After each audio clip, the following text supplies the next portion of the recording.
Welcome to the show once again, and welcome Dr. Vasudev Das, or His Holiness Dr. Bhakti Das Swami, to the show.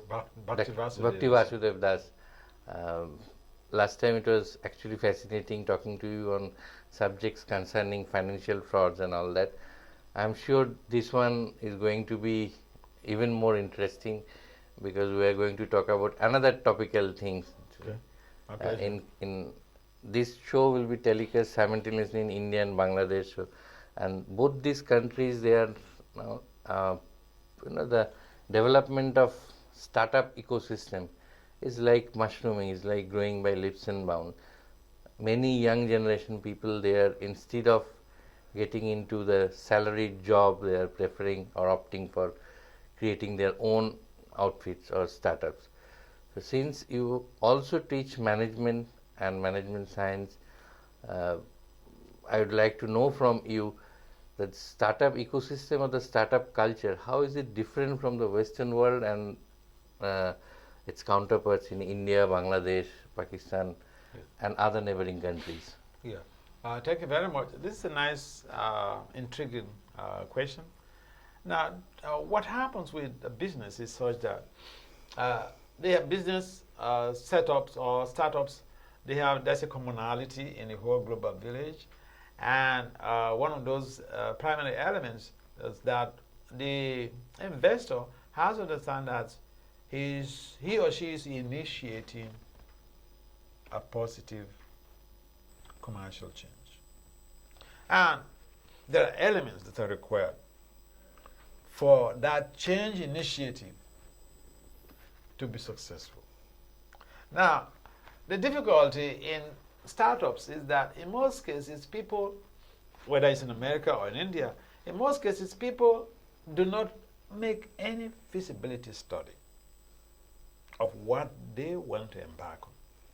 But it's so important that we should embark on a feasibility study. We should get some experts in that very field to do a feasibility study and give us a feedback. What resources do we have? That's the next thing. And I remember the case of somebody who was trying to be a publisher. He has seen, publishers, they're very popular. Anywhere they go, the people, they know, they know him. So he wanted to be a publisher. But he didn't do any feasibility study. What did he do? He set up, he has money, so he built up all these structures for the machines and offices and all those things. But the mistake he made is that he put people who do not have the appropriate skills and technologies in the whole scheme.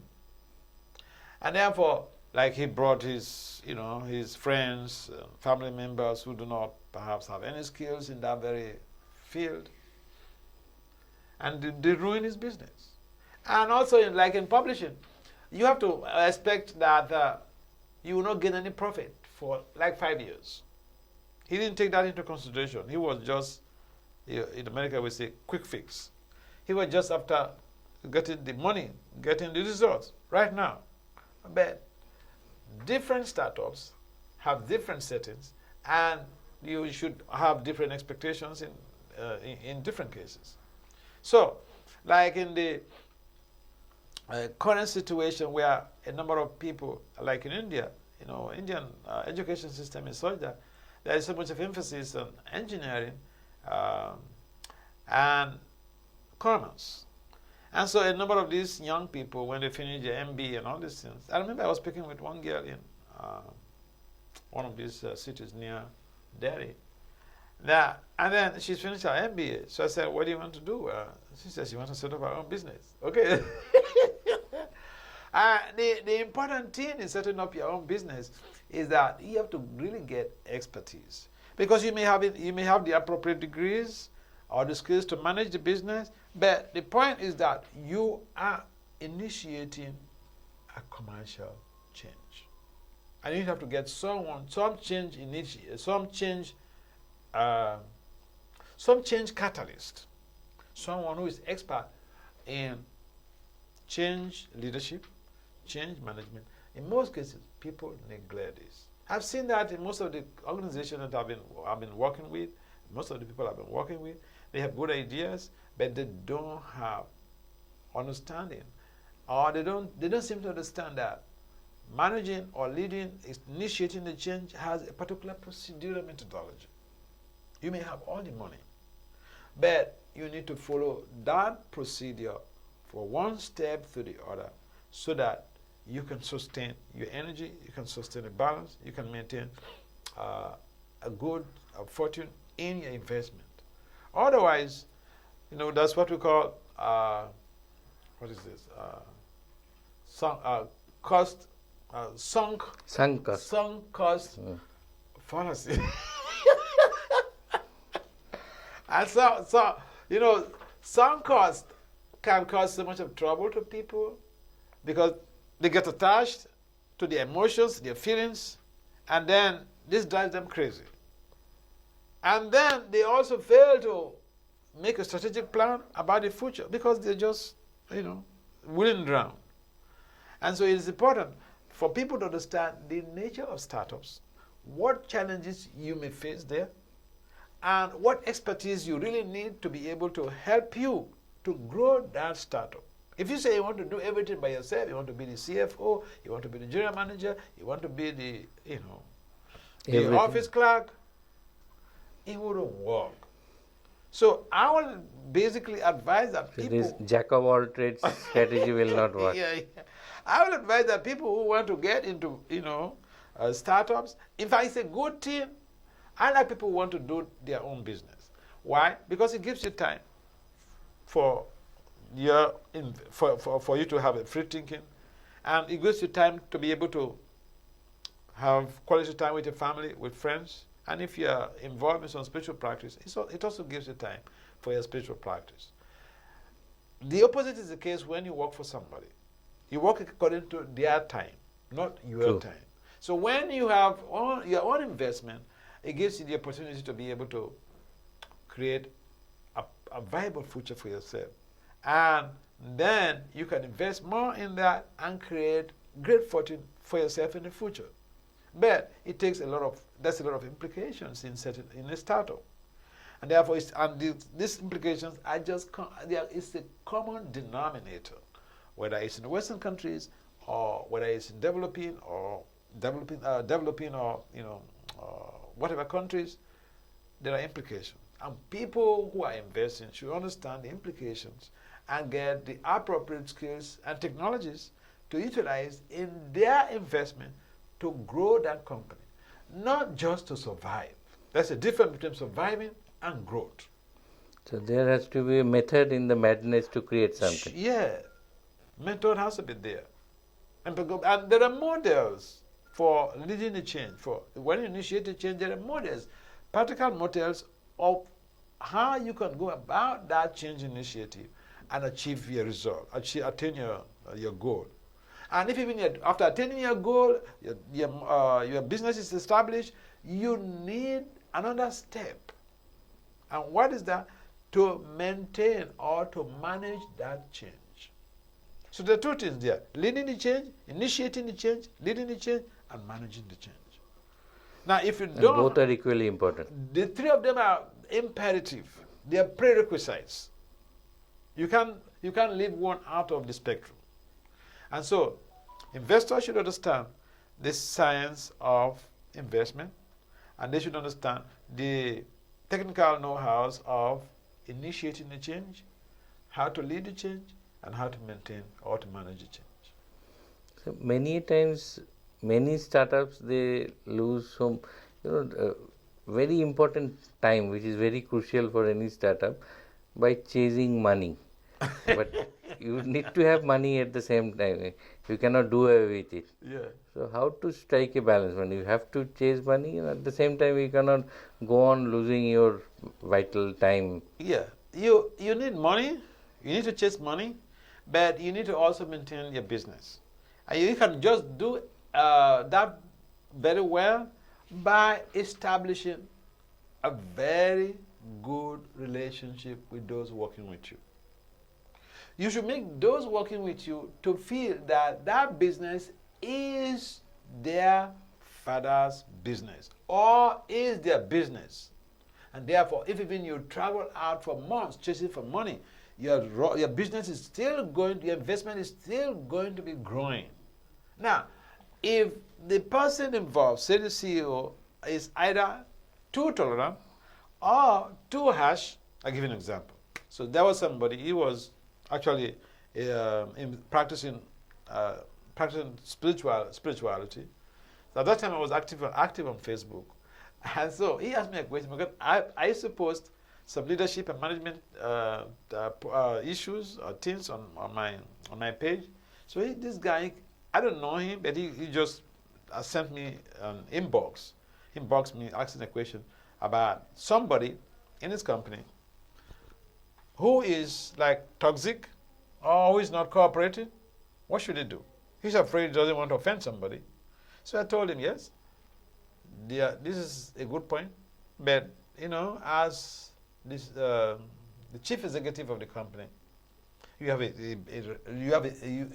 a duty to perform.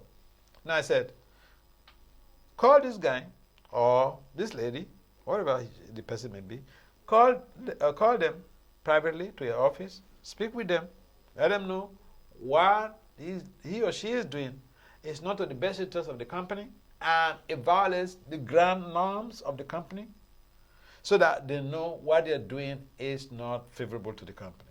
I said, tell them that and just let them go. If they do again that same thing, call them a second time, privately, speak to them. If they repeat a third time, I said, fire them. So he was shocked. He thought, I'm a sadhu. Why is he telling me to do this?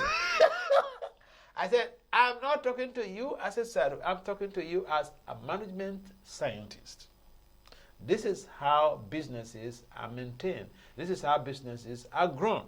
You don't play around with your business and say, oh, you don't show your workers that you're a sadhu, they can do anything and go free. You will run your business. So yeah, this is one of the things that that struck me the most, for a businessman to think that he's going to exercise sadhuistic mindset in his business.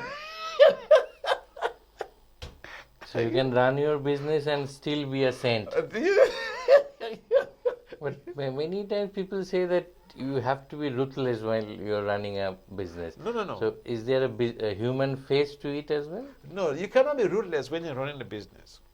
You have to maintain a balance in terms, you have to set down grand norms. And I've seen that in America. In most of these organizations, they have grand norms. If you got employed, they give you a whole book to read about their grand norms. In some of these places, you cannot be chasing a woman or you cannot be chasing a man. You cannot drink, you cannot smoke, you cannot do this, you cannot do this.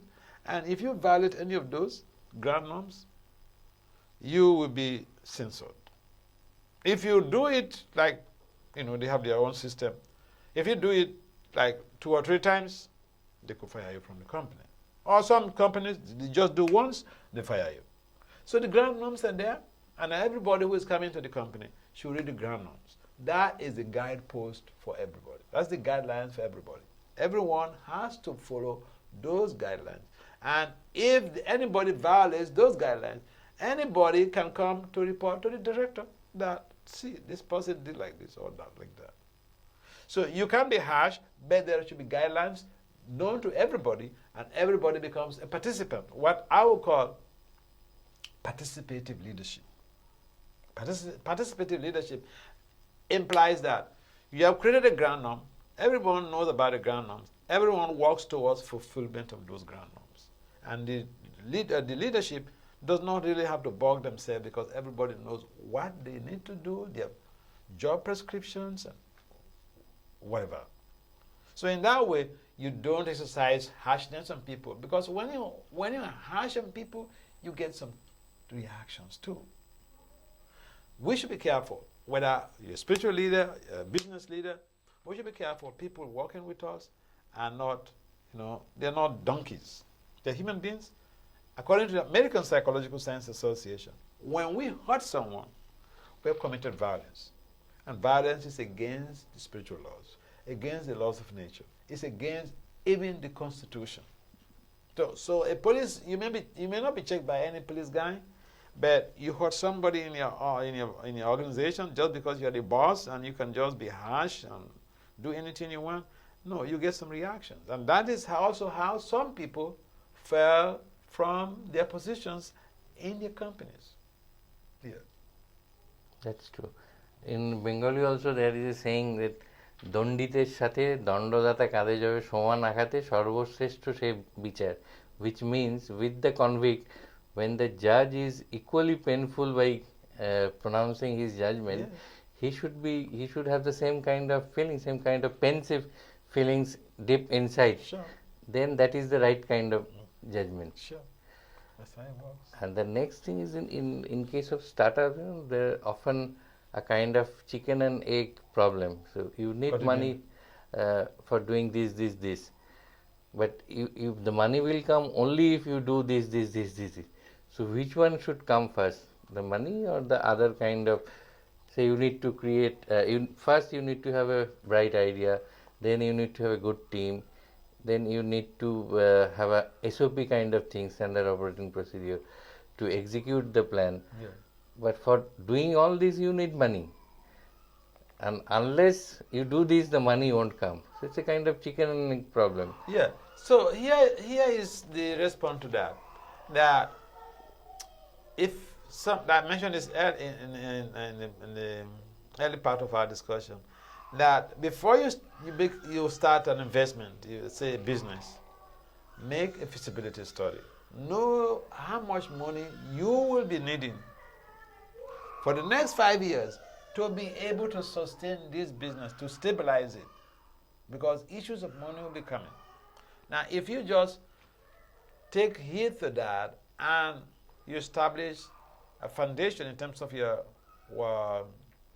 wealth pool, you won't have any problem. If you neglect that you want to start a business and do hush things to get money to put into your business, the business may collapse. Because in business also we have ethical values. Ethics in business. If you run contrary to the ethics in business, you are actually looking for your downfall. Either you can't naturally, or you get into trouble. Like if it's in America, you get trouble with the cops, with the police. So yeah, we do everything possible, but with the help of your team.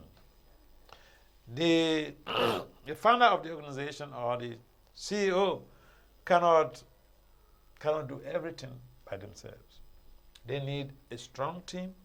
And if you know how to manage your team, to lead your team, how can you even manage your team and lead your team for successful business venture, successful business growth, if you cannot lead yourself, if you cannot manage yourself, how you are going to manage your team?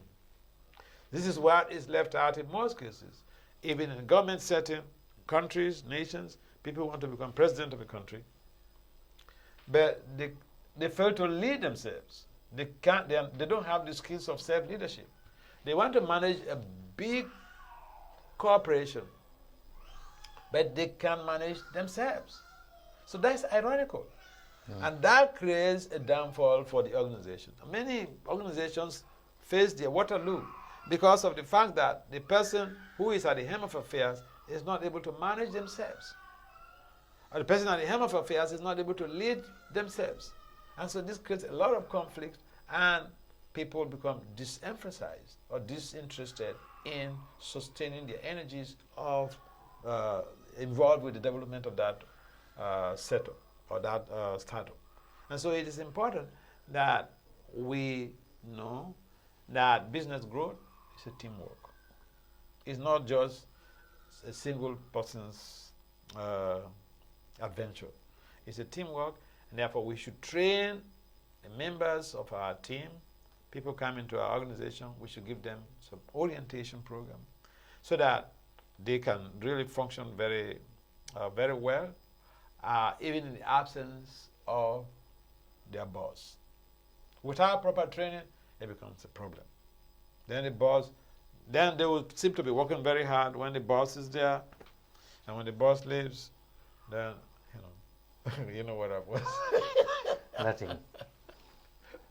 I remember some years back an individual who was running a school, a chain of school at that point of time. He wanted to set up a hospital also and get into healthcare segment. He was looking for investment. There was this multinational investment firms which visited his place, school and all that. So this gentleman who was planning to build that hospital, he was taking these investors all around his place, whatever he has already created. And every time there were some individuals who was already working in that school, he was coming and approaching him and saying Dada, which is brother, which is a more informal relationship. So at the end of that look around of the school, he was proudly claiming to the investor saying that you go anywhere in my school, every staff of mine, they call me Dada. So we have this kind of informal relationship among us. See? So he was boasting himself about it. But the investors in turn said, this is your minus point. So you shouldn't allow everyone to come to you, access you, and mix up with you in an informal manner. So in an professional atmosphere, there has to be some kind of. So you also subscribe to the similar. Sure. It is like that, because see, the judge. Someone may be a judge. At home, he has an informal relationship with his family. The son can jump on his neck. But in the court, everybody calls him your lordship. You get a lot of people to come and jump on your neck in the court. You're not doing your job. You're breaking the rules. So, sometimes, again, it boils down to the point that a number of people don't understand what it takes to manage an organization, what it takes to manage people, what it takes to lead people, what it takes to lead an organization. Organizational leadership is such a vast field with its own peculiarities and strategies. If you don't understand, if you don't have strategies on how to lead an organization, whether it's a non-profit organization or for-profit organization, you will just mess up. Like the guy you're talking about, he thinks that is fine. He has a good relation with the people, and everybody's calling him the dad. But no, it doesn't work like that in business. In business, there are boundaries. The CEO cannot be playing around with everybody. If people who are specialists in business, say a business scientist or management scientist come to see that, they would think, what is this? This is not a setup. So, that's what I mentioned. People, they may have intention to go into startups, set up a business, establish a business, but they need to understand the norms in business settings, the norms, how to lead, how to initiate. They need to understand organizational culture. They need to understand the organizational design. Without all of this, people don't really care about this knowledge. I mean, it's like people get married. And people get married, they don't understand women's psychology, they don't understand child psychology, they don't understand how to deal with a child, because they have the money, they've graduated from school, they want sex, and so they say, well, I need to get married. No. Okay. You get married, there are a lot of complications. You start experimenting with somebody, and there are so many mistakes that come, so many errors that come along the way. So this is a big problem in the global village. We want to make money, we want to feel we have businesses of our own, but we don't want to take the time to take time out of our busy schedule to invest our time in studying business management. At least some preliminary ideas about how to manage a business, how to lead a business. There's a difference between leadership and management. Now, if you have money, that's not the be end and end all. You need some skills. You need to understand some things to be able to function and grow your business. It is often said that the success is quite contrary actually. The success of an entrepreneur or startup entrepreneur is judged by the number of failures he has, because the larger number of times you fail and you still go on chasing another dream, which means you have that never say die spirit. So you don't give up. Maybe in one venture you have failed, but you are trying once more to build another business empire. So how do you look at it? Yeah, all achievers have faced some challenges in their endeavor to meet their targets, and we should not use that as a ground to create an enabling environment for failure. Rather, we should learn from those who have experienced that, from the lived experience of those who had become achievers through some repeated failures. And therefore, if someone understands the whole model of what he wants to implement in his change initiative, if you understand the model he wants to use, I tell you, a number of people, they set up a business, they don't have any model.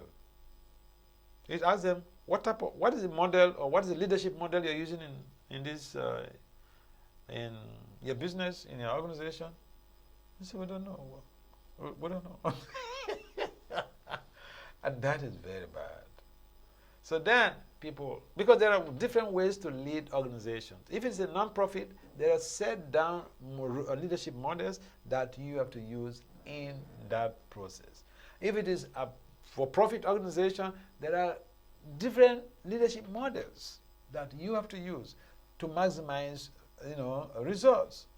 But in most cases, people don't even understand what type of leadership role they have to be involved in, and what type of model they have to use. And they would also call leadership experts to give them orientation or teach or give the workers, his team, some orientation program. So we want to get quick money. That's the problem there, okay? Overnight. Yeah. Without making some genuine sacrifice. We may be lucky to get that through, but we may also be unfortunate that we hit the rock. Yeah. So your one last question, I'm tempted to ask you this. Your spirituality teaches you towards or leads you towards renunciation, while business teaches you how to become richer and make profit, which is not an act of crime, it's an act of glory as well in some senses of the term. So how do you strike a balance? But is there any lesson from spirituality or our great scriptures like Vedanta, Upanishad that an entrepreneur or a businessman should follow and help his business grow also? Yeah, there are wonderful examples in the scriptures, wonderful strategies, wonderful prescriptions for businesses. For instance, it is mentioned in the Vedic literature that the businessman is prone to engage in some activities that may be unpleasant to his customers. But that should be really minimized. It should not be excessive, because a businessman will make some profit. So, he may not necessarily tell all the lies. Tell all the truth. For instance, he buys some stuff and then he's selling the stuff. So he tells the customer, because of you, I'm giving you this for 5 rupees. This is actually how much I bought it, and I'm giving it to you like that. And that's very common.